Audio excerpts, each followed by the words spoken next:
आज हम पढ़ेंगे मौर्यकालीन मूर्तिकला, मौर्योत्तरकालीन, गुप्तकालीन, जिसमें गांधार शैली, मथुरा शैली, अमरावती शैली तीनों को पढ़ेंगे। वो भी मैम से समझाऊंगी। आप पहले नोट्स देख सकते हो, फिर मैं कहाँ से पढ़ा रही हूँ पूरा वो भी डिटेल से आपको मैं बता दूंगी कि मैं कहाँ से सारे नोट्स बनाए। ये मथुरा शैली और गांधार शैली दोनों को मिला के किया है, क्योंकि मौर्य उत्तर काल में ये दोनों शैलियाँ थी। अमरावती शैली है ना, ये अमरावती शैली आप देख सकते हो। अमरावती शैली मौर्योत्तर काल में भी थी और सातवां शासकों के शासनकाल में थी। फिर मैं आपको ये भी बताऊंगी कि इन शैली के जो प्रभाव पड़े थे ना वो क्या क्या थे, और इनकी मूर्तियों की जो निर्माण की जो विशेषता थी वो क्या क्या थी वो भी देख सकते हो आप। ये पूरी डिटेल से देखेंगे हम। ये कौन कौन सी मूर्तियाँ क्या क्या थी। ये गांधार शैली की मूर्तियाँ हैं और इसको डिटेल से समझाऊंगी मैं आपको कि इसकी क्या विशेषता है। और नोट्स कहाँ से बनाए हैं वो मैं बता दूँ अभी आपको कि मैंने नोट्स कहाँ से बनाए। तो यहाँ ना नितिन सेगानिया बुक है ना, कला संस्कृति, नितिन सेगानिया की बुक है, भारतीय कला संस्कृति की। इसके अंदर से टॉपिक तो मैंने आपको बता दिया, फिर भी आप देख सकते हो। ये है गांधार शैली, ये मथुरा शैली और ये अमरावती शैली। इन सब की विशेषताएं देखेंगे, पूरी डिटेल से देखेंगे। और ये जो मैप में भी दिया हुआ है वो भी देखेंगे सारा का सारा। और एक बुक तो ये थी, दूसरी बुक ये है सौरभ चौबे, प्राचीन भारतीय इतिहास है ना, वहाँ की सौरभ चौबे बुक है। और ये नोट्स हैं, आप देख सकते हो, सौरभ चौबे की बुक है।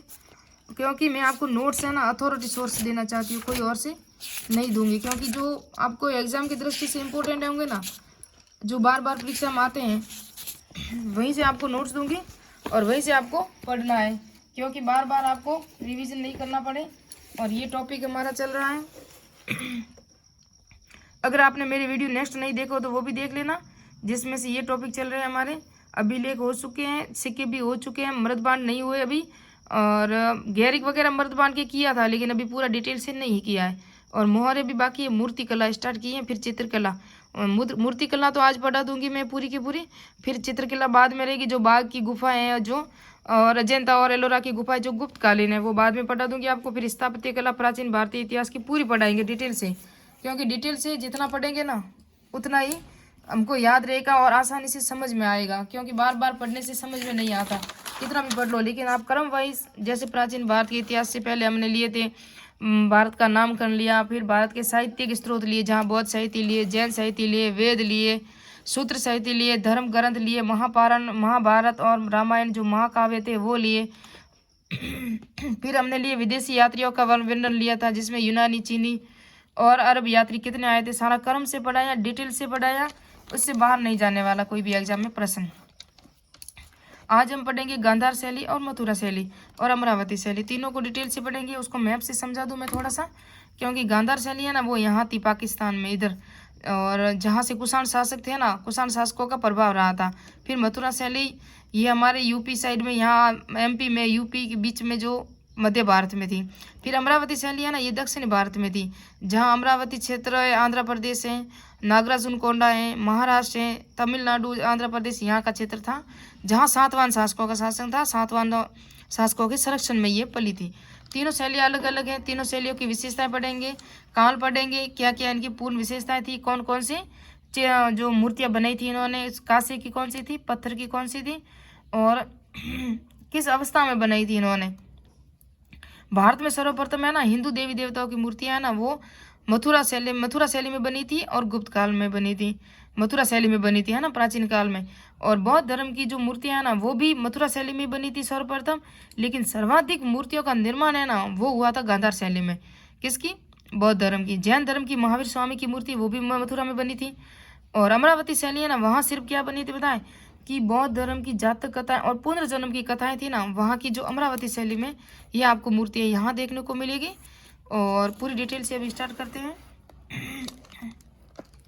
तो गांधार शैली और मथुरा शैली दोनों पे प्रभाव था कुषाण शासकों का, जिसमें कनिष्क प्रथम था। किसका था? कुषाणों का था, और कनिष्क प्रथम था। दोनों शैलियों का विकास हुआ था। इसका केंद्र गांधार मैंने बता दिया, जो पाकिस्तान में है वर्तमान में। मथुरा जो भारतीय शैली है, और ये गांधार है ना, ये विदेशी शैली भी कहते हैं इसको, यूनानी शैली भी कहते हैं, इंडो ग्रीक शैली भी कहते हैं, क्योंकि अपोलो देवता थे ना हिंदू, कुषाण और कनिष्क हिंदू यूनानों के, तो उनका जो प्रभाव है ना वो गांधार शैली भी पड़ा हुआ है, इसलिए उनको हम हिंद यूनानी शैली भी कहते हैं। और फिर है गांधार शैली, इसको महात्मा बुद्ध और बौद्धिस्ट बौद्ध धर्म का था। और मथुरा शैली में इस जो गांधार शैली थी ना, यहाँ सिर्फ जो विकास हुआ है वो बौद्ध धर्म का ही हुआ है। बौद्धिस्ट बौद्ध धर्म, महात्मा बुद्ध की जो मूर्तियाँ हैं गांधार शैली में सिर्फ इसका ही हुआ है। जबकि मथुरा शैली थी ना, उसके अंदर तीनों का विकास हुआ है। किस किस का? हिंदू देवी देवताओं का हुआ है, बौद्ध धर्म का भी हुआ है, जैन धर्म का भी हुआ है, तीनों का हुआ है इसमें विकास। किसमें? मथुरा शैली में। और इसमें निर्माण है ना, हिंद यूनानी अपोलो देवता के अनुरूप हुआ, मैंने कह दिया इसका निर्माण। जबकि इसका निर्माण और विषय दोनों ही भारतीय था। किसका? मथुरा शैली का निर्माण और विषय, इनके जो विषय था ना वो अपोलो देव, निर्माण शैली तो अपोलो देवता की थी और विषय भारतीय था। ये याद रखना, विषय क्या था? भारतीय था। ये मैंने लिखा हुआ है, अनुरूप था और विषय भारतीय था इनका। जबकि मथुरा शैली थी ना, उसका विषय भी भारतीय था और निर्माण की जो प्रक्रिया थी वो भी भारतीय थी। ऐसे आपको क्रम से याद रखना है। फिर है ना, इसकी सजावट सुंदर दिखाई। जो मथुरा शैली गांधार शैली थी ना, उसका बहुत सुंदर शरीर की जो सुंदर दिखावट है ना, वो बहुत अच्छी तरह से प्रस्तुत किया गया। उसके अंदर आपको महात्मा बुद्ध की अगर आप मूर्तियाँ देखोगे तो वहाँ कानों में कुंडल हैं, उसको टीकी लगाए हुए हैं, आईब्रोज किए हुए, आँखों को होठों को बिल्कुल सुंदरता से दर्शाया गया है। उनके उनके जो बाल है ना वो घुंघराले बताए गए। उनके कपड़े है ना वो लहरदार वगैरह बताए गए, धोती वगैरह बिल्कुल डिटेल से बताया गया और उसको सुंदर और हष्ट-पुष्ट शरीर के अनुसार उसको दर्शाया गया है। जबकि अभी मथुरा पढ़ेंगे हम तब देखेंगे। और निर्माण जो हुआ था ना, काले सलेटी पत्थरों से हुआ था इनकी मूर्तियों का निर्माण। इनकी मूर्तियों का काले सलेटी पत्थरों से हुआ था और मथुरा शैली का बलुआ पत्थर से हुआ था और अमरावती शैली का संगमरमर से हुआ था। सफ़ेद संगमरमर के निर्माण से इनकी मूर्तियों का निर्माण हुआ था। और साधारण रूप में जैसा कि हमने देखा, जैसे कि जो ये मथुरा शैली थी ना, वो साधारण रूप में इसका जो प्रदर्शित किया ना अपने महात्मा बुद्ध को कैसे किया, मैं अभी पूरा डिटेल से अभी मैप से उनकी जो चित्र है ना वो बताऊंगी। क्योंकि आपको अगर उसके पोस्ट देखोगे तो मथुरा शैली में कैसे विकास हुआ और गांधार शैली में उनका कैसे प्रदर्शन किया था उनके कलाकारों ने, तो कैसे प्रदर्शन किया वो मैं देखो आप अभी मैं बताऊँ आपको। और लाल बलुआ पत्थर में हुआ था इसका निर्माण। किसका? मथुरा शैली का। सफ़ेद संगमरमर किसका निर्माण हुआ था? अमरावती शैली का। ये आप देखोगे तो मैं भी आप बता दूं आपको, मैप से देखोगे तो आराम से समझ में आएगा। डिटेल से समझना बहुत ज़रूरी है, क्योंकि अगर हम मैप से नहीं समझेंगे तो हमको समझ में नहीं आएगा। ये मथुरा शैली है, आप देख सकते हो मथुरा शैली में कैसे निर्माण हुआ है, ये देख सकते हो मूर्तियों का। यहाँ जो मथुरा शैली में ये आराम से बैठे हुए खड़े बुद्ध की मूर्ति कहाँ है, जो कांस्य प्रतिमा कहाँ है और तांबे की प्रतिमा कहाँ बनी हुई है और बैठे हुए अवस्था में बुद्ध की प्रतिमा कहाँ है, वो आगे हम पढ़ेंगे डिटेल से। आप वीडियो स्किप ना करना, पूरा डिटेल से देखना। ये मथुरा शैली की मूर्तियाँ ना, ये देख सकते हो बिल्कुल साधारण में। यहाँ ना कोई शरीर को दिखाया गया है, नहीं उनको कानों में कुंडल वगैरह नहीं दिखाया गया है, बिल्कुल साधारण बात दिखाया गया है। ये कौन सी शैली है? मथुरा शैली में इनको दर्शाया गया है। किसको? महात्मा बुद्ध को दर्शाया गया है। जबकि आप अगर गांधार शैली देखोगे ना, तो गांधार शैली में इनको कैसे दर्शाया गया है, ये देख सकते हो। ये गांधार शैली की इनकी मूर्ति है। इनको बड़े कपड़ों के साथ आराम से इनको टीके लगाए हुए, ये देखो इनके बाल है ना, ये बिल्कुल घुंघराले दिखाए गए हैं। इनकी इतना स्पष्ट दिखाया गया है, उनको इस आराम से इनको बताया गया है। और उसके बाद हम देखेंगे, ये भी है ना, ये भी गांधार शैली की प्रतिमा है, जहाँ से आपको सजावट की दृष्टि से इम्पोर्टेंट लगेगा। और ये है ना, ये गांधार की नहीं है, ये गांधार शैली की मूर्ति आती है ना। ये देखो कितना आराम से इनको दर्शाया गया, कितना स्पष्ट और सुंदर तरीके से दर्शाया गया। जबकि मथुरा शैली में धार्मिकता और भावुकता के आधार पर दर्शाया गया और आदर्शात्मक बिल्कुल सिंपल साधारण दर्शाया गया है। और यहाँ बिल्कुल सजा के इनको दर्शाया गया है। यूनानी शैली का प्रभाव था इसी कारण। किसकी शैली का प्रभाव था? यूनानी शैली का। और कुषाण काल में था, कनिष्क प्रथम था। इसमें यथार्थता, भौतिकवाद, शारीरिक सौंदर्यता, नग्नता पर बल दिया गया। तो नग्नता पे ज़्यादातर बल किस पे दिया गया था? गांधार शैली में। जबकि अमरावती शैली में बिल्कुल नग्नता को स्पष्ट बिल्कुल नहीं दर्शाया गया, क्योंकि वो भी जो अमरावती शैली थी ना, वो भी स्वदेशी थी, हमारे भारतीय ही थी। और मथुरा शैली में भी इनको नहीं दर्शाया गया इतना। आध्यात्मिकता, आदर्शवादिता, बिल्कुल सरल सुंदर तरीके से इनको दर्शाया गया। यहाँ बाद में प्रभा मंडल का प्रयोग किया गया। प्रभा मंडल क्या होता है पता है आपको? जैसे कि महात्मा बुद्ध की मूर्ति है ना, उसके पीछे सूर्य का अंकन है, तो सूर्य के अंकन को क्या कहते हैं? प्रभा मंडल। लेकिन यहाँ था ना, ये जो गांधार शैली थी, वहाँ पहले प्रभा मंडल का प्रदर्शन किया गया था, बताया गया था।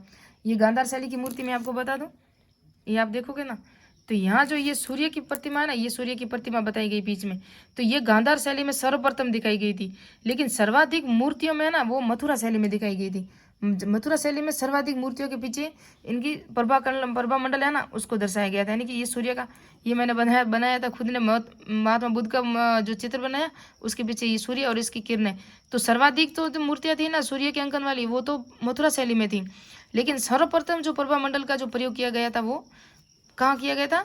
गांधार शैली में किया गया था। सर्वप्रथम बुद्ध की मूर्ति कहाँ बनी थी? वो भी मथुरा में बनी थी सर्वप्रथम। सर्वाधिक बुद्ध की मूर्तियां कहाँ बनी थी? गांधार में बनी थी। बौद्धिस्तों की मूर्तियों में सर्वाधिक मैत्रेय की मूर्तियां थी। किसकी थी? मैत्रेय की मूर्तियां थी। हिंदू, जैन, बौद्ध धर्म सर्वाधिक तीनों की प्रकार की मूर्तियां कहाँ बनी थी? वह वो तीनों बनी थी मथुरा शैली में। कहाँ बनी थी? मथुरा शैली में। गुप्तकालीन मूर्तियों का निर्माण मथुरा शैली में हुआ था। मथुरा शैली सभी धर्मों में, हिंदू, जैन, बौद्ध धर्मों तीनों में थी, लेकिन सर्वाधिक हिंदू देवी देवताओं की बनी थी। सर्वाधिक हिंदू देवी देवताओं की मूर्तियां भी बनी थी। वो भी प्रथम बार गुप्त शासन काल में बनी थी और मथुरा शैली में बनी थी, है ना, गुप्त काल में बनी थी। ये भी हमने बता दिया। मथुरा शैली में देवगढ़ का दशावतार मंदिर है ना, वो विष्णु की मूर्ति का है। विष्णु की मूर्ति आपको पता है अनंत शैया पे विराजमान है और उसके कुछ महिलाएं पैर दबा रही हैं, कुछ कुछ कर रही हैं। तो वो देवगढ़ का दशावतार विष्णु मंदिर मूर्ति है ना, वो मथुरा शैली में। किसकी? मथुरा शैली में। और ये यूपी में।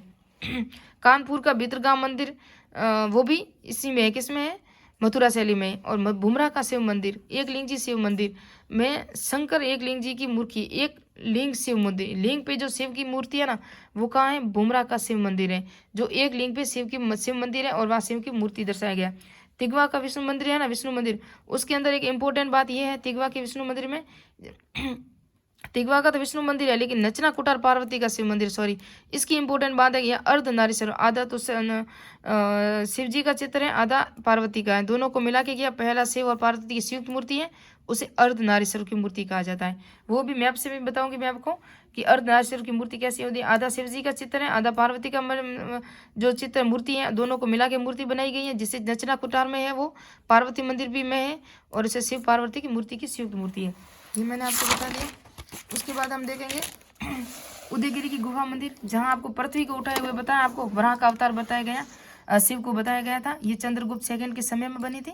किसके? चंद्रगुप्त सेकंड के समय में बनी थी। ये भी गुप्तकालीन मूर्ति है और मथुरा शैली की है। कौन सी? उदयगिरी की गुहा मंदिर, जो पृथ्वी को मुंह में उठाए हुए वराह की अवतार, इसको बताया गया था। गंगा यमुना की मूर्तियां, कूर्म वाहिनी किसको कहा गया? यमुना को, और मकर वाहिनी गंगा को। इनका निर्माण भी मथुरा शैली में हुआ था और गुप्त काल में हुआ था, है ना। यक्षिणियों की मूर्तियां है ना, उसका शासन काल मौर्य काल में हुआ था, उसका निर्माण। यक्षिणियों की मूर्तियों का निर्माण प्रथम की जो अयोध्या की, मथुरा की जो मूर्तियां थी ना, वो मौर्य काल में हुआ था। जबकि गंगा यमुना की मूर्तियों का निर्माण है ना, वो गुप्त काल में हुआ था। गुप्त कालीन बुद्ध की मूर्तियों का निर्माण हुआ। सारनाथ बैठे हुए महात्मा बुद्ध की मूर्ति कहाँ है? सारनाथ में। मथुरा में क्या है? खड़े हुए बुद्ध की प्रतिमा है, मथुरा में खड़े हुए। मैं तीनों को बताऊंगी अभी। और सुल्तानगंज में 7.5 फुट अभय मुद्रा में तांबे की मूर्ति है। किसकी है? महात्मा बुद्ध की। तो महात्मा बुद्ध की तांबे की प्रतिमा है ना, 7.5 फुट खड़े अवस्था में, वो सुल्तानगंज में है और बिहार में है सुल्तानगंज। मथुरा में खड़े हुए बुद्ध की मूर्ति है और बैठे हुए सारनाथ में है। कांगड़ा में पीतल की मूर्ति, इंपोर्टेंट है वेरी। कांगड़ा में पीतल की मूर्ति है, बुद्ध की धर्म चक्र परिवर्तन मुद्रा में, है ना। मैं आपको तीनों मूर्तियों का भी मैप से बताऊंगी, अभी देख लेना आपको। फिर मथुरा शैली, इसमें देवताओं और उनकी आवायुदास करके दिखाया गया। यानी इसके अंदर देवताओं को कैसे बताया गया? जैसे कि शिव को लिंग के रूप में दर्शाया गया, लिंग पर उनका चित्र दर्शाया गया। मुख लिंग पे उसका मुख का चित्र बनाया गया शिव का, इस तरह उसको प्रदर्शित किया गया। जिस प्रकार महात्मा बुद्ध के सिर के चारों ओर प्रभा मंडल यानी कि सूर्य को दर्शाना, एक दूसरे चित्र में एक दूसरी आकृति या प्रकृति को दिखाना, उसे कहते हैं अवायुदास। और जिस तरह बुद्ध के दोनों बोधिस्थ यानी कमल पकड़े हुए पद्मपाणि, वज्र पकड़े हुए वज्रपाणि, इसको कुछ चित्र लिए हुए या किसी मुद्रा में या किसी स्थिति में दर्शाना ही उसको क्या कहते हैं? उसको कहते हैं अवायुदास कहते हैं। अब हम पढ़ेंगे क्या? अब हम पढ़ेंगे अमरावती शैली। अमरावती शैली बस लास्ट पॉइंट रहा है अभी अमरावती शैली का ही। फिर आपको थोड़ा सा मैप से समझाऊंगी। खड़े हुए बुद्ध की प्रतिमा, बैठे हुए बुद्ध की प्रतिमा, तांबे की प्रतिमा, वो सब मैं अभी मैप से भी बताऊंगी। तो कालखंड मौर्य काल में था, मौर्य उत्तर काल में थी अमरावती शैली। संरक्षण सातवां शासकों था। विस्तार गोदावरी कृष्णा निचली घाटियों में था। अमरावती नागराजुन कोंडा वही स्थल है जो ताम्रपाषाण काल और हमने नवपाषाण काल में पढ़ा था, जहाँ शवों को बस्ती से दूर दफनाया जाता था। बाकी हर जगह हमने जो नवपाषाण काल देखा था, जहाँ बस्तियों के नीचे ही, फर्श के नीचे ही उनके शवों को गाड़ दिया जाता था। एक नागराजुन कोंडा एक ऐसा स्थल था जहाँ उनके शवों की कब्रगाहों को बस्तियों से दूर बनाया गया था। यह शैली भी स्वदेशी रूप से यानी कि यह भी पूर्ण रूप से भारतीय थी। इस पर किसी का प्रभाव नहीं था। मुख्य रूप से बौद्ध धर्म का प्रभाव पड़ा था। इसमें सफेद संगमरमर का इस्तेमाल हुआ मूर्ति निर्माण में। और इनकी विशेषताएं क्या थी? इसके सामान्य बुद्ध के जीवन और जातक कथाओं से निर्मित थी। वो भी मैं आपसे बताऊंगी कि उसकी कैसी मूर्तियां थी। कुछ मूर्तियों में बुद्ध के पांव दबाते हुए दिखाया गया, कुछ धार्मिक महत्व को प्रदर्शित किया गया। यानी कि बुद्ध के जो पांव दबाते हुए मूर्तियां जो प्रदर्शित की गई थी ना, वो कहाँ थी? अमरावती में थी।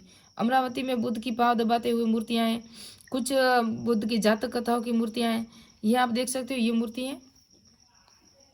मैं आपको पूरी डिटेल से समझाऊं। यह ना, ये मूर्तियां कुछ जातक कथाओं से संबंधित हैं, कुछ बुद्ध की पांव दबाते हुए मूर्तियां हैं, और कुछ पूर्व जन्म की कथाओं से निर्मित हैं। ये है ना, ये मूर्तियां, ये बुद्ध की, ये अमरावती शैली की हैं। और उसके बाद हम देखेंगे, ये देख सकते हो पूर्व जन्म की है, स्तूपों के साथ आप देख सकते हो। ये भी बुद्ध की अमरावती शैली की मूर्तियां हैं। ये आप आराम से देख सकते हो, ये मूर्तियां हैं, ये स्तूप हैं। यहाँ 2 सिंह बैठे हुए हैं। ये तोरण द्वार होते थे ना, वो आपको नागर शैली और बेसर शैली और द्रविड़ शैली में मैं बताऊंगी। ये पूर्व जन्म की और जातक कथाओं के चित्र हैं। ये भी अमरावती शैली के हैं। किसके? बुद्ध के। और ये अमरावती शैली के हैं।